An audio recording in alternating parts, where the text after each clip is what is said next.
Gênesis capítulo 2, versículos 18 ao versículo 25.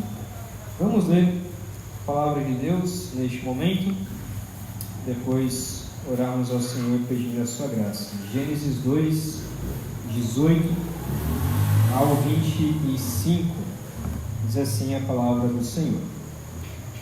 Então o Senhor Deus declarou: não é bom que o homem esteja só. Farei para ele alguém que o auxilie e lhe corresponda. Depois que formou da terra todos os animais do campo e todas as aves do céu, o Senhor Deus os trouxe ao homem para ver como este lhe chamaria. E o nome que o homem desse a cada ser vivo, esse seria o seu nome. Assim, o homem deu nomes a todos os rebanhos domésticos, às aves do céu e a todos os animais selvagens. Todavia, não se encontrou para o homem alguém que o auxiliasse e lhe correspondesse. Então o Senhor Deus fez o homem cair em sono profundo. Enquanto este dormia, tirou-lhe uma das costelas, fechando o lugar com carne. Com a costela que havia tirado do homem, o Senhor Deus fez uma mulher e a levou até ele. Disse então o homem: esta sim é osso dos meus ossos e carne da minha carne. Ela será chamada mulher, porque do homem foi tirada. Por essa razão, o homem deixará pai e mãe e se unirá à sua mulher, e eles se tornarão uma só carne.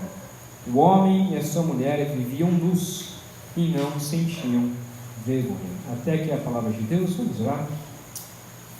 Pai querido, ó Pai, no mundo em que nós vivemos hoje, é tão difícil ler palavras como essa. Por isso pedimos que o Teu Santo Espírito possa abrir o nosso coração, o nosso entendimento, transformar, assim como nós cantamos. Queremos ser um vaso novo, mas para isso o Senhor precisa quebrar o nosso entendimento, quebrar as nossas filosofias, a nossa cosmovisão, nosso entendimento do que é o homem, do que é a mulher, do que é o casamento. Ó Pai, para que possamos compreender aquilo que o Senhor diz que é verdade. Nos ensine esta noite, o que oramos, em nome de Cristo. Amém. A semana passada a gente escutou, em Gênesis 2, sobre a criação do homem. Não foi uma mensagem fácil, hoje não será diferente. A gente vai falar sobre a criação da mulher e também sobre a criação, consequentemente, depois da criação da mulher, sobre a criação do casamento. Após Deus criar o mundo em 5 dias, no 6º dia Deus primeiramente então cria o homem e dá ordens a ele. Possivelmente então no final do 6º dia, então já para o final do 6º dia, antes de Deus acabar a sua criação, Deus finalmente cria a mulher. Entender quem é a mulher e qual é o seu papel na sociedade e no lar é muito importante, tanto para a mulher, tanto para o homem. Se nós cremos diferentes do que a palavra de Deus diz sobre a mulher, haverá muitas consequências. Dizem, por exemplo, que Maomé, o líder dos muçulmanos, esse que a gente acabou de ver aqui, ao povo muçulmano, no nosso momento missionário, Maomé acreditava que as mulheres não passavam de brinquedos. Então, se você quiser virar muçulmano, saiba que, você mulher, para eles, você será considerada como um brinquedo. A mulher foi criada para ser um brinquedo para o homem. É isso que eles acreditam. Por mais que eles digam não acreditar nisso, mas a base deles, base dos muçulmanos, é acreditar nisso. E por isso a recompensa para aquele que se sacrifica, para aquele que se explode em prol do islamismo, em prol do muçulmano, da religião muçulmana, ele receberá então 70 virgens lá no céu, que é a recompensa então que ele recebe por fazer um sacrifício então a Allah. Então a gente tem este lado extremo e a gente tem um outro lado que muitos dizem por aí, que é o que nós vemos chegando muito no Brasil, que são as feministas, alegando que a mulher é mais importante, mais inteligente e mais forte do que o homem, e que elas não precisam dos homens, e como diz uma das canções americanas, que elas vão dominar o mundo. Então a canção pergunta, né, quem vai dominar o mundo? E a resposta é as mulheres. Então, enquanto você tem de um lado onde as mulheres são apenas brinquedos, um machismo extremo, você tem de outro lado um feminismo, feministas que acreditam que as mulheres é quem devem dominar sobre os homens, é as mulheres quem vão tomar o poder, e algumas dizem que era melhor que os homens não existissem. Era melhor que os homens não existissem. Esses dois extremos são preocupantes. Mas não basta apenas ter uma visão equilibrada. Não basta apenas ter eu tenho uma visão aqui equilibrada das coisas. Não basta apenas isso. Nós devemos entender o que a palavra de Deus diz quem é a mulher.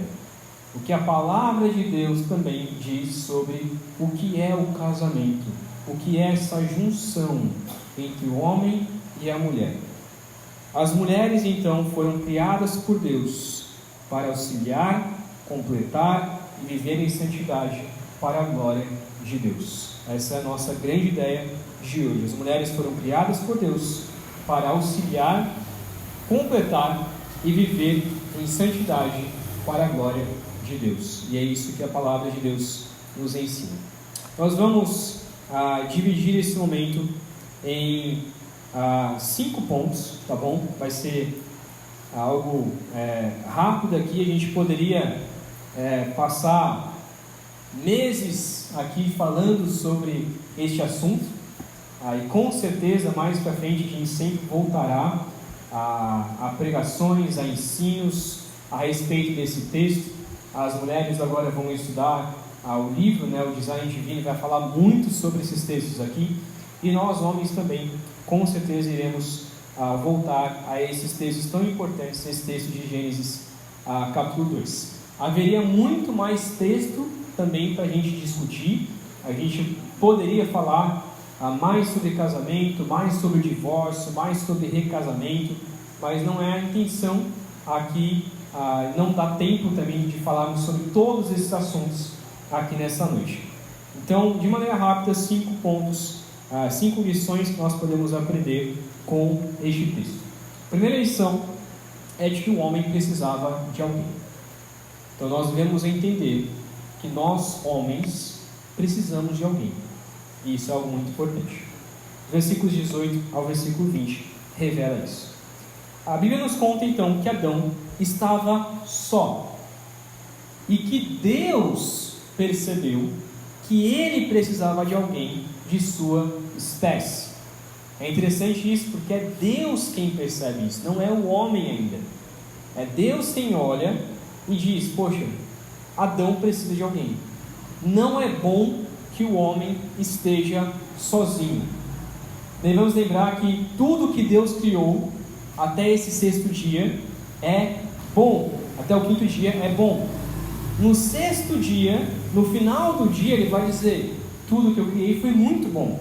Mas o 6º dia se inicia depois que Deus criou o homem. Ele diz então: não é bom. Existe uma coisa na minha criação que não é boa. E essa coisa na criação que não é boa é que o homem está só. E isso precisa ser resolvido. Deus então diz a si mesmo: não é bom que o homem esteja só. Ainda falta algo na criação para completar a criação. A criação ainda não está muito boa. precisa de algo. Então, se Deus deixasse apenas o homem na criação, ele não poderia chegar ao final do sexto dia e dizer que a criação foi muito boa. Foi muito boa. Então, a verdade pura e simples é que Adão precisava de Eva. Adão precisava de Eva. Nenhum animal que Deus havia criado realizaria o papel de Eva na vida de Adão. Ela era uma auxiliadora idônea. Então Deus ele diz, declara: não é bom que o homem seja só, eu farei para ele alguém que o auxilie e alguém que lhe corresponda. Então, quando Deus trouxe todos os animais para que Adão colocasse nome neles, Adão começou também a perceber que não existia nenhuma pessoa para auxiliá-lo nessa tarefa de dar nomes aos animais, não tinha ninguém para auxiliá-lo no seu trabalho, e não tinha ninguém que era parecido com ele, não tinha ninguém que era semelhante a ele. Então talvez ele viu ali os casais de animais e disse: poxa, tem macho e fêmea, mas e eu? Então tanto Deus percebeu isso, obviamente Deus já sabia disso, e tanto futuramente Adão talvez começou a perceber isso também. Poxa, tem um macho, tem fêmea, todos os animais têm, menos eu. O que eu posso fazer então diante disso? Nada. Mas Deus tinha uma solução para isso. Deus então diz que vai criar alguém que auxilie e o corresponda. Essas palavras são essenciais para entender quem é a mulher. A palavra auxiliar não é no sentido pejorativo, né? Muitas pessoas quando leem essa palavra auxiliar até dói o coração, né? A mulher olha: eu sou auxiliar? Não, que auxiliar o quê? Não tem nada disso. Como se a mulher fosse apenas uma auxiliar que o homem pode querer ou não. Então muitos homens podem pensar nisso, né? Que a palavra auxiliar significa isso. Não, a mulher serve só para prestar serviço para mim, como se fosse uma secretária ou algo parecido. Não é essa a ideia que o texto traz. Auxiliar aqui não é como se fosse algum auxiliar de loja. Então imagina quando você entra numa loja e aí tem lá aquele atendente, e às vezes está com aquela camisa "posso ajudar" atrás assim, né? Você entrar num supermercado, numa loja, você pode querer aquele auxílio ou não. Se você quiser, você pode ir lá e pedir auxílio daquela pessoa. Se você não quiser, você pode não necessitar. Então não é esse tipo de auxílio que a palavra traz aqui, mas essa auxiliadora idônea, e por isso que é acrescentada essa palavra idônea, traz mais uma ideia de um auxílio que o homem realmente precisava. Ele não seria bom, a criação não seria boa, ele não poderia cumprir o seu trabalho, não poderia fazer a sua função se ele não tivesse a mulher. A palavra aqui, recentemente, algumas pessoas gostaram e outras não, mas existe uma nova versão da nova versão internacional, a nova da nova versão internacional, que a nova versão internacional é a Bíblia que eu utilizo, a versão que eu utilizo, e recentemente agora, nesse ano, foi lançada uma nova versão, onde eles pegaram essa palavra auxiliadora, e porque geralmente essa palavra auxiliadora, muitos entendem no sentido pejorativo, que não deveria ser, então eles traduziram, mudaram para aliada, o que alguns gostaram e outros não, porque a ideia de aliada, a mulher ser aliada, traz a ideia de que você faz uma aliança com ela, e essa aliança que você tem com ela agora você me auxilia e agora eu a amo, como diz lá em Efésios 5. Então a ideia aqui é que o homem não pode viver sem esta aliada, sem essa auxiliadora. E a segunda palavra é que lhe corresponda, ou seja, semelhante. A mulher, ela é diferente de qualquer animal, não é um animal. Ela é semelhante ao homem. Então, se o homem é imagem e semelhança de Deus, a mulher também é imagem e semelhança de Deus, como nós já vimos. Ambos têm a mesma dignidade perante Deus. Então, como eu falei sobre os muçulmanos, e alguns creem nisso, como se a mulher fosse uma criatura inferior ao homem. E não é isso que a Bíblia ensina. A mulher tem a mesma dignidade do que o homem, mas eles têm papéis diferentes, têm funções diferentes. O mesmo Deus que fez Adão também é o mesmo Deus que fez Eva e criou segundo a sua imagem. Tanto Adão quanto Eva deveriam exercer o domínio da criação, como diz lá em Gênesis, versículo 2, versículo 29, como nós, 1, versículo 29, como nós já vimos. Então eles deveriam exercer a função de dominar sobre a terra. Então, o primeiro ponto, o homem precisava de alguém. Segundo ponto, a mulher precisava do homem para ser criada. A mulher também precisa do homem e precisava do homem para ser criada. Versículos 21 ao versículo 2 diz exatamente sobre isso. Eu vou ler aqui novamente, em que diz assim: Então o Senhor Deus fez o homem cair em sono profundo, e enquanto este dormia, tirou-lhe uma das costelas, fechando o lugar com a carne. Com a costela que havia tirado do homem, o Senhor Deus fez uma mulher e a levou até ele. Deus então dá a mulher ao homem. Assim como a Bíblia mostra claramente que o homem precisava da mulher para continuar a sua missão, a mulher também precisava do homem para ser criada. Enquanto Adão tinha sido criado do barro, Eva, como a Bíblia diz, tinha sido criado então da costela de Adão. Deus faz Adão cair num sono profundo e realiza a primeira cirurgia do mundo com anestesia geral. A primeira cirurgia aqui é feita de Deus em Adão. Ele tira uma das costelas e simplesmente fecha esse lugar com carne. E dessa costela de Adão, Deus então forma Eva. Eu acho interessante o que um comentarista bíblico bastante conhecido, o seu comentário é até de graça e tem tanto o breve, né, o conciso, tanto o maior. É muito bom se você quiser pesquisar também. Rapidamente você acha ali na internet, que é o comentarista chamado Matthew Henry, Mateus Henry. Você vai procurar lá e você vai achar. Diz assim, ele comentando sobre esse texto: Eva, ela não foi feita da cabeça para governar sobre ele, não foi feita dos pés para ser pisada por ele, mas de sua costela para ser igual a ele, sob seu braço para ser protegida por ele, perto do seu coração para ser amada por ele. Eu vou repetir.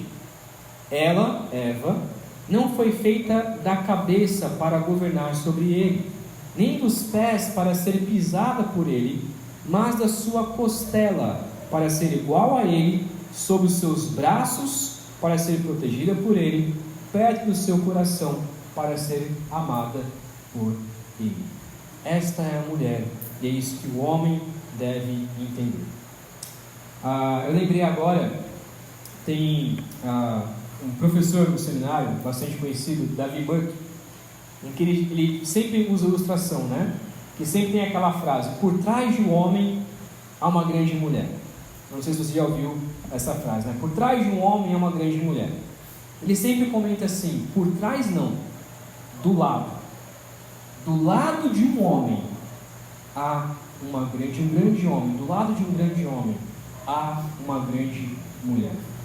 O homem não pode se tornar grande se ele não tiver uma mulher grande também ao seu lado.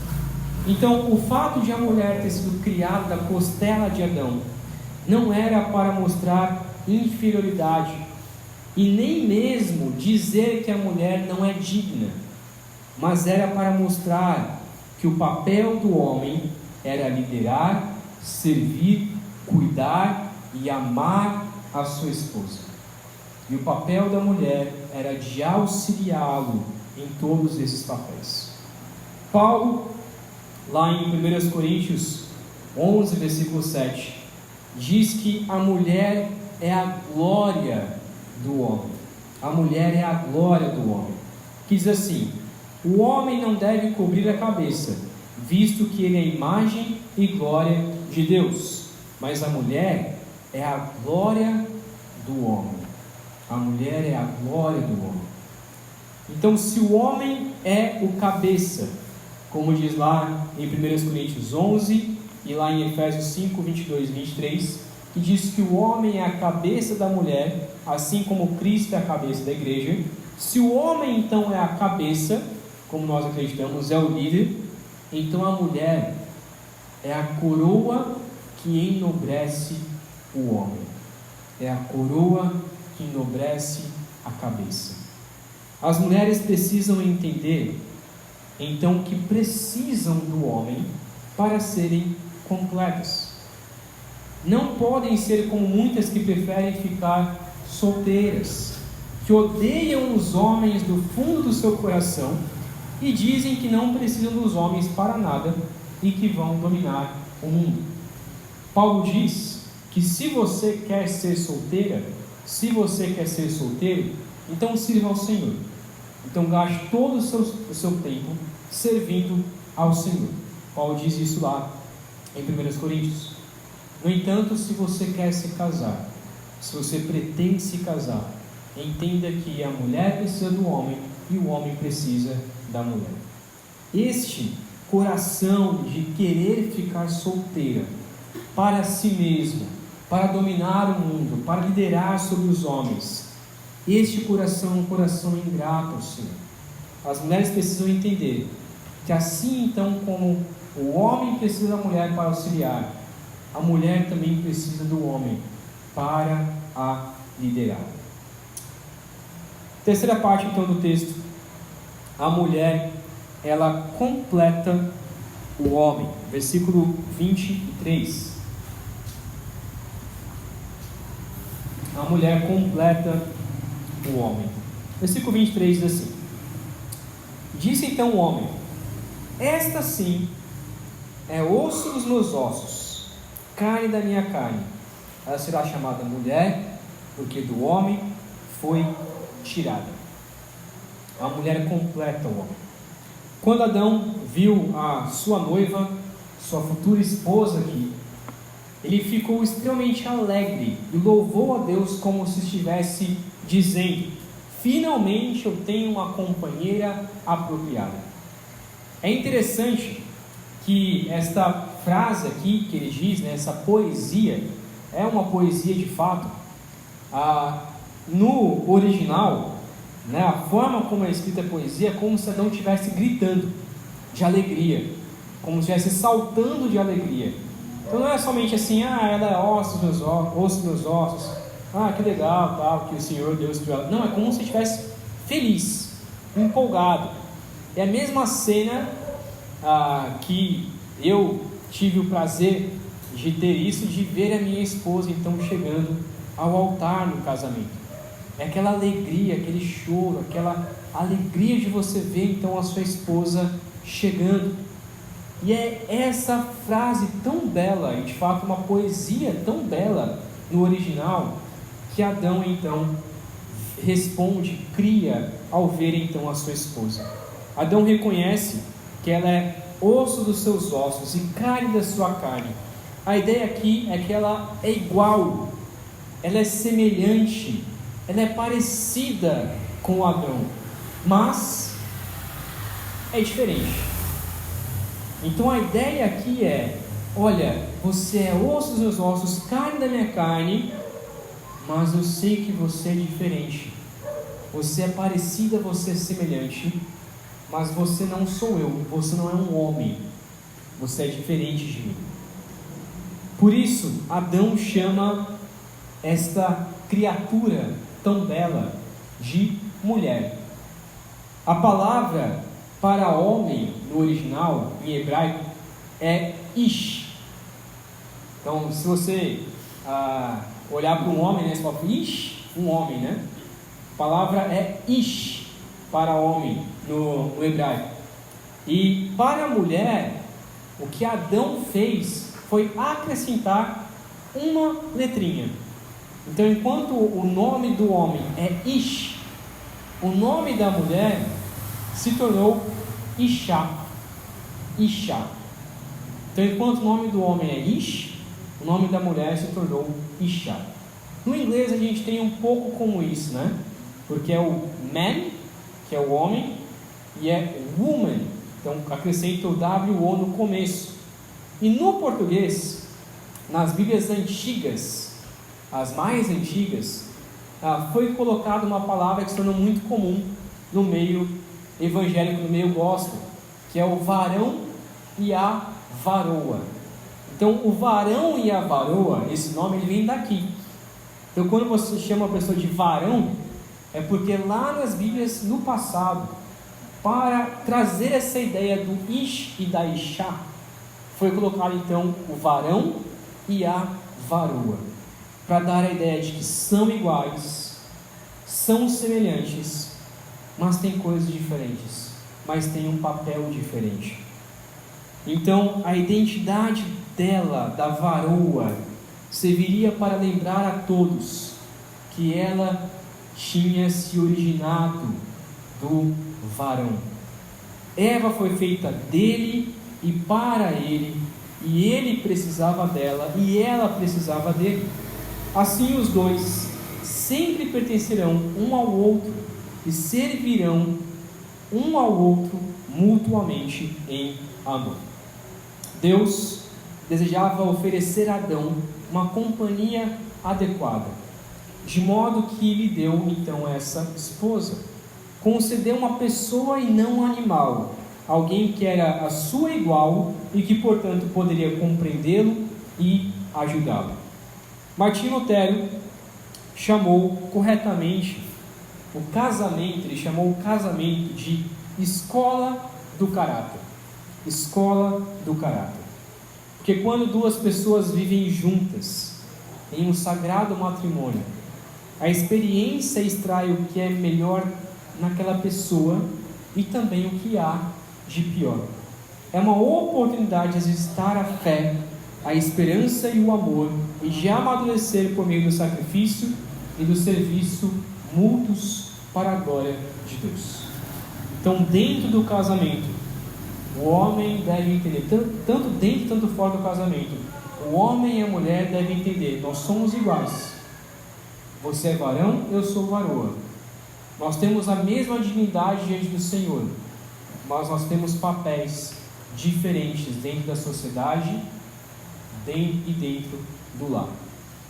E como é isso? Quarto ponto: os dois devem então se tornar uma só carne. Versículo 24 diz: por essa razão o homem deixará pai e mãe e se unirá à sua mulher, e eles se tornarão uma só carne.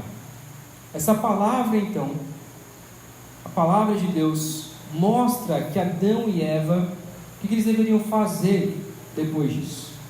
Então é interessante que há uma discussão aqui, voltando um pouco, há uma discussão aqui. Alguns dizem que o versículo 24 e 25 é Deus quem está dizendo isso. Então é Deus quem está olhando agora para Adão e dizendo para Adão: olha, por essa razão o homem deixará pai e mãe e se unirá à sua mulher. Então alguns dizem que foi Deus quem disse isso para Adão. E alguns outros dizem que Adão já sabia disso de Deus. No entanto, quem comenta essa passagem aqui foi Moisés, o escritor de Gênesis. Ele está então ensinando as pessoas ensinando o seu povo: olha, é por esse motivo que o homem tem que deixar pai e mãe. Seja lá como for, se for Deus quem ensinou, ou se foi Moisés quem comentou aqui, nós devemos entender 2 pontos aqui importantes. Primeiro, dentro de um matrimônio, dentro de um casamento, o homem e a mulher precisam deixar pai e mãe. Obviamente, Adão e Eva não tinham pais, né? Mas essa lição era para quando eles tivessem filhos, eles deveriam entender que não poderiam intervir na vida dos seus filhos quando eles se casassem. E assim é para o casamento atual. Quando eu me caso, eu tenho que deixar claro aos pais, tanto aos meus e tanto aos dela, que eles não podem intervir no meu casamento. Eu me separo deles, eu saio de casa, de preferência fisicamente também, não morando no fundo do quintal, e agora eu me ajunto com uma outra pessoa. Mas infelizmente muitos pais não entendem isso e ainda continuam agindo como se seus filhos fossem solteiros, como se seus filhos estivessem dentro de casa. O segundo ponto, que é o mais importante aqui, é que eles deveriam se unir em carne. Precisavam se unir em carne. Eva foi criada de Adão, de sua carne e dos seus ossos, e agora deveria ser uma carne com ele. Eles deveriam se unir como se fossem uma só pessoa, e ser um só para ela, ser um só para ele, envolve 2 lições. Primeiro, deve haver dentro do lar, dentro do casamento, uma plena união. O casal cristão verdadeiro deve entender que o seu corpo não pertence mais a si mesmo, mas pertence ao seu cônjuge.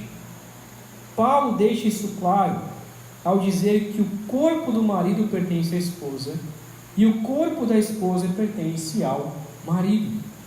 Deve haver uma união em tudo, não somente no ato, mas deve haver entre o casal uma união em todas as coisas. Ser uma só carne em tudo, na comunicação, nas finanças, na agenda, nas amizades, na família, na criação de filhos e etc. O casal deve entender que eles são um. E segundo, que é uma consequência disso, não deve, obviamente, haver traição. A traição no mundo ela só cresce, mas o cristão verdadeiro entende que não pode acabar com essa plena união com uma outra pessoa, inserir uma outra pessoa nisso. Ele deve se manter fiel à sua esposa, deve se manter fiel, 100% fiel, porque entende que o seu corpo não pertence a si mesmo. Esse era o modelo de Deus para o casamento. Como diz na cerimônia tradicional, em muitas cerimônias, o casamento nasceu no coração amoroso de Deus para abençoar e beneficiar a humanidade. Não importa o que os tribunais decretem à sociedade sobre o que é casamento, não importa o que dizem, o que a sociedade diz sobre o que é casamento ou não, não importa se a sociedade diz que casamento pode ser entre homem e homem, pode ser entre mulher e mulher, pode ser seja lá qual for, o casamento ele deve ser entendido como Deus criou. Talvez o Senhor olhe para tantos casamentos contrários ao modelo bíblico e diga: não foi assim desde um princípio. Dentro do casamento, talvez Deus olhe para tantos homens e tantas mulheres que traem o seu cônjuge, que não são fiéis aos seus maridos, que não há comunicação plena, que não há unidade dentro do casamento, e Deus olha para esses casamentos e diga: não foi assim que eu criei, não foi para isso que eu criei o casamento. O plano original era que um homem e uma mulher se tornassem uma só carne por toda a vida. Um comentarista chamado Wiersbe, ele comenta o seguinte: a mulher está unida ao homem, tanto no que se refere à sua origem, veio do homem, quanto ao casamento. Na união sexual e em seus filhos, homem e mulher são uma só carne. O casamento é um relacionamento civil, regulamentado por lei, e deve ser um relacionamento espiritual e emocional, governado pela palavra de Deus e motivado pelo amor. O homem e a mulher não são, antes de tudo, um só espírito, um só coração, por mais essenciais que sejam essas duas coisas, mas sim uma só carne. Deste modo, deixar pai e mãe e unir-se ao seu cônjuge é algo importante a ser cultivado e protegido. O homem e a mulher, então, se tornam uma só carne. E você só pode se tornar carne com alguém depois do casamento. E é por isso que o versículo 25 diz que os dois devem viver em santidade. Este versículo 25 não é somente uma frase, um contexto, mas um ensinamento valioso para o que deve ser o casamento entre um homem e uma mulher. O homem e a sua mulher viviam nus e não sentiam vergonha. O narrador, ou Deus, mostra algo muito importante aqui. Os dois estavam nus e não sentiam vergonha. Essa é a essência do casamento e da santidade. A nudez só se tornou vergonhosa após o pecado, pois então a malícia veio ao coração do homem e da mulher. Mas antes disso havia santidade. O casamento é a única forma de estar nu diante de uma pessoa e não pecar. É a única forma de ter uma intimidade com outra pessoa e não pecar. É somente dentro do casamento. Sem o casamento, a nudez e o sexo, eles são pecados. Se não houver casamento, tudo isso, todo o restante das coisas, ele é pecado. Você pode até dizer: não, mas eu tenho intimidade, mas é meu namorado, são anos que eu namoro com ele. Então case. E é o que Paulo diz: ao invés de você ficar vivendo abrasado, case logo, porque depois do casamento, depois da união entre o homem e a mulher, a nudez não se torna mais vergonhosa, não se torna mais pecaminosa. Mas o foco aqui desse texto também é mostrar que o homem e a mulher, seja dentro do casamento ou fora do casamento, foram criados para viver em santidade. Em santidade. Alguns até dizem: não, mas o sexo é uma coisa ruim. Não, o sexo foi criado por Deus. E o sexo dentro do casamento é algo santo. E por isso, se você é solteiro, você deve se manter santo e reservando o seu corpo para o seu possível futuro cônjuge. Se você é solteiro, você não pode dizer: eu vou viver aqui a minha vida da forma como eu quero, vou assistir coisas, vou fazer coisas, porque afinal não tenho alguém para me satisfazer. Pelo contrário, o solteiro deve se manter puro, ainda que ele não se case nessa terra, ainda assim ele tem que se manter 100% puro, tem que se manter santo, tem que se manter santo. Se você é casado, mantenha o seu corpo santo para o seu cônjuge, mantenha os seus olhos santos, mantenha as suas mãos santas, mantenha o seu corpo santo para o seu marido, para a sua esposa, e desfrute da maravilhosa criação de Deus dentro do casamento. Homem e mulher foram criados para serem santos, e o casamento é uma grande oportunidade para isso. A mulher foi criada para ajudar o homem em busca da sua santidade. O homem foi criado para ajudar a mulher também em busca de sua santidade. Quero encerrar esse momento fazendo algumas aplicações mais práticas. Para os solteiros, talvez Deus não te deu um marido, talvez Deus não te deu uma esposa, talvez de fato seja algo difícil no contexto em que nós estamos vivendo, no mundo em que nós estamos vivendo. No entanto, as solteiras, os solteiros, têm que sim desejar ter um marido, têm que sim desejar ter uma esposa, e se casar, tem que ter esse desejo. Talvez não aconteça, mas tem que orar e tem que desejar isso sim, e deve se preparar para isso. Como eu me preparo?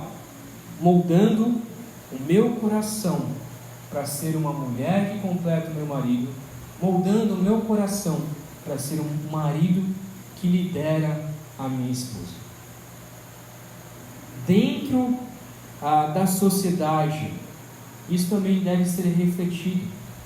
Então alguns homens podem pensar assim: não, mas por que eu tenho que ser macho? Por que eu tenho que liderar? Eu não sou casado ainda. Mas faça isso dentro do seu lar.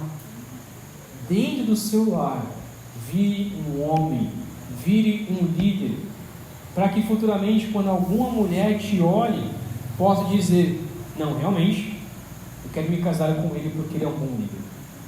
E as mulheres também devem se preparar dentro da sociedade, debaixo da sua casa, debaixo do seu pai e da sua mãe, entendendo também que devem auxiliar desde já, devem auxiliar e ser um exemplo.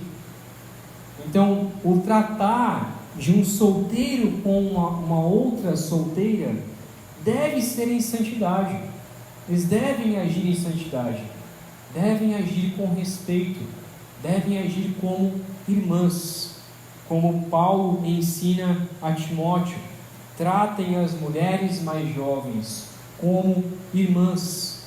Então o solteiro deve olhar para a solteira e tratar não como alguém, algum impossível casamento. Tudo bem, isso é importante, mas não simplesmente como um objeto para satisfação, ou alguém simplesmente para suprir as minhas necessidades. Não, o solteiro deve olhar para a solteira e a solteira olhar para o solteiro como irmãos e viver então em santidade. Segundo, as mulheres casadas devem entender o seu papel dentro do lar e dentro da sociedade. Uma palavra clara a vocês: vocês têm dignidade, vocês são iguais aos homens, vocês têm dignidade sim, vocês não são inferiores aos homens, mas vocês têm um papel dentro da sociedade e dentro do lar. E a vida que Deus proporciona e deseja a vocês é muito melhor do que a vida que as feministas, do que o mundo e do que Satanás coloca em suas mentes. Pode parecer estranho, e é estranho na nossa cidade que a gente vive, mulheres serem auxiliares de seus maridos. É algo estranho, mas isso não é menos digno, isso não é inferior, isso é algo que Deus honra. E por fim, uma palavra aos homens, para que as mulheres sejam as suas auxiliares, as suas aliadas. Vocês, e eu digo isso para mim também, nós devemos liderar, nós devemos trabalhar, nós devemos mostrar a liderança masculina. E não é uma liderança ruim, não é uma liderança de, entre aspas, botar respeito. É uma liderança servil. Cristo Jesus liderou nesta terra servindo os seus discípulos. E é por isso que Efésios 5 diz que o homem deve amar a sua esposa. Então nós homens devemos amar liderando, devemos liderar amando. Talvez elas se perguntem: Como que eu vou auxiliar o meu marido, sendo que ele não faz nada, sendo que ele não trabalha, sendo que ele não lidera, sendo que ele não serve? Como eu vou auxiliar um marido que está em casa o dia inteiro, deitado na sua rede, sem fazer nada? Vou auxiliar no quê? Então faça algo. Saia da sua zona de conforto, saia da sua imaturidade, se levante, assuma a liderança e trabalhe com dignidade. O papel do homem deve ser resgatado na sociedade no lar. O papel da mulher deve ser resgatado também na sociedade no lar. Por mais que as pessoas digam totalmente contrários àquilo que a palavra de Deus nos diz, ainda assim nós devemos crer que o papel do homem é trabalhar, liderar, e o papel da mulher é auxiliar, completar e ambos viverem em sociedade para a glória de Deus. Saibam que por mais que isso seja contra a nossa vontade, e é contra a nossa vontade, mas é a vontade de Deus, é como foi no princípio, é como Deus instituiu, e só assim nós podemos ter felicidade dentro do lar, dentro do casamento. Só assim nós podemos ser felizes solteiros, servindo ao Senhor para a glória de Deus e viver em santidade para a glória de Deus. Vamos orar. Pai querido, por mais difícil que seja vivermos aquilo que nós aprendemos hoje, ó Pai, o nosso coração machista, nosso coração preguiçoso, o nosso coração de homens fracos, tem feito as mulheres assumirem a liderança, tem feito as mulheres deixarem de exercer o seu papel como auxiliares. E ó Pai, infelizmente, essa nova filosofia, que não é tão nova assim, sempre existiu, mas que cada vez está mais inserida dentro da igreja. O Pai tem ensinado tantas mulheres que se dizem cristãs a não honrarem os seus maridos, a não servirem os seus maridos, e tem feito os nossos corações acharem isso algo ruim, algo inferior. Ó Pai, nos ensine. Essa mensagem, ela com certeza não foi completa, ainda haveria muito mais o que falarmos e discutirmos a respeito desses assuntos. Por isso, ó Pai, te peço que o Senhor nos ajude a procurarmos a ajuda do Senhor para exercermos nosso papel como homem casado, como mulher casada, como solteiros. Nos ajude, ó Pai, a servirmos ao Senhor com dignidade e em santidade. Procuramos em nome de Cristo Jesus. Amém. Amém.